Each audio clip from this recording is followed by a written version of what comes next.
Solide, deuxième au classement, Saint-Raphaël n'en finit pas d'épater, affichant la 9e attaque et la 3e défense de l'élite, mais surtout un bilan de 8 victoires, 2 nuls et 3 défaites au moment de recevoir Nantes, le 8e, qui reste sur 2 revers de rang et n'arrive toujours pas à trouver de la stabilité dans ses performances.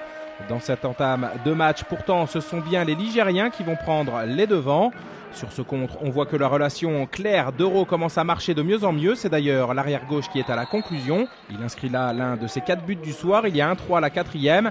Saint-Raphaël ne tarde pas à répliquer. C'est Abili qui se charge d'alimenter la marque.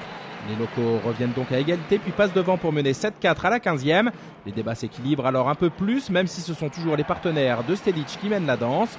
9-8 à la 20e. Nantes se refait petit à petit en serrant sa défense et peut compter sur Scoff, 13 arrêts pour souffler. L'arrêt est vraiment superbe car la déviation de la défense oblige le gardien à changer ses appuis au dernier moment. Il y a 9-11 à la 25e et si Popescu sauve cette fois les siens sur ce tir au 6 mètres de Tourna, il ne pourra rien sur cette nouvelle attaque ligérienne. Il repousse en effet Garbi mais la balle revient à Delcroix qui ne se pose pas de questions. 12-14 à la 30e. Après la pause, le SRVHB tente de relancer la machine et fait bien tourner le ballon qui échoue cette fois à Atlasson qui terminera la partie avec pas moins de 4 buts. Le H reste tout de même devant puisqu'il y a 16-18 à la 40e. Du côté des gardiens, des prouesses sont réalisées sur penalty. Djukanovic monte la jambe sans jamais la redescendre face à Rivera qui se fait parfaitement piéger.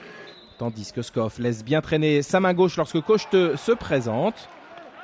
On revoit cette parade au ralenti.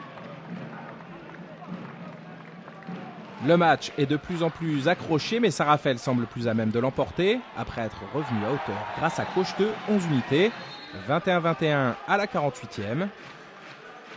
Les visiteurs vont néanmoins repasser une nouvelle fois en tête grâce à cette réalisation d'André Rios qui porte son total du soir à 5 unités, en passant cette balle entre les jambes de Djukanovic, ce qui est plutôt rare.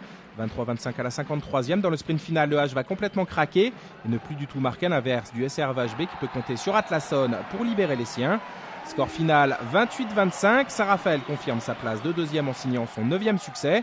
De son côté, Nantes rétrograde à la 9e place.